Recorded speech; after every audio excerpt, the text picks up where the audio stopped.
दोस्तों, आप सबको बैसाख मास में पड़ने वाली वौथिनी एकादशी की हार्दिक शुभकामनाएं।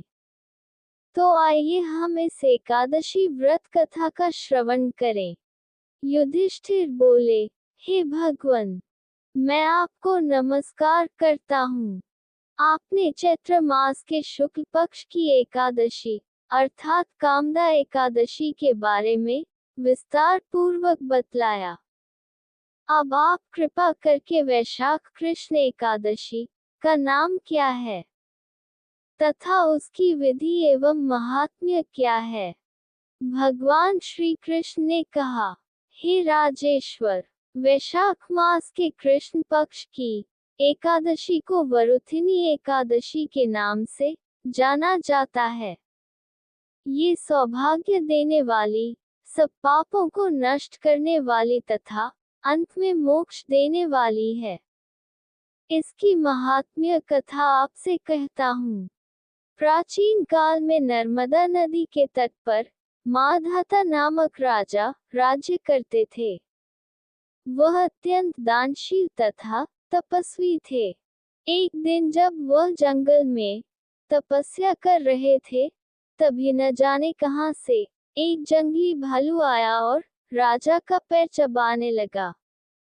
राजा पूर्ववत अपनी तपस्या में लीन रहे।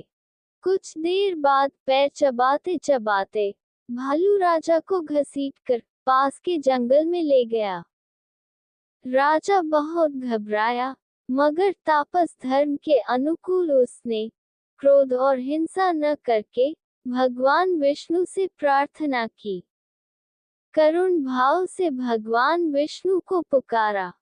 उसकी पुकार सुनकर भगवान श्रीहरि विष्णु प्रकट हुए और उन्होंने चक्र से भालू को मार डाला। राजा का पैर भालू पहले ही खा चुका था। इससे राजा बहुत ही शोकाकुल हुए।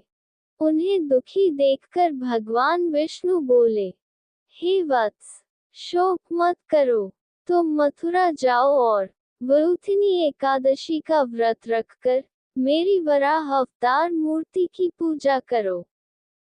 उसके प्रभाव से पुनः सुदृढ़ अंगों वाले हो जाओगे। इस भालू ने तुम्हें जो काटा है, ये तुम्हारे पूर्व जन्म का अपराध था। भगवान की आज्ञा मानकर राजा माधाता ने मथुरा जाकर श्रद्धापूर्वक वरुथिनी एकादशी का व्रत किया।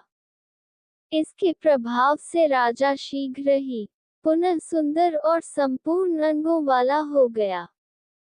इसी एकादशी के प्रभाव से राजा माधाता स्वर्ग गए थे।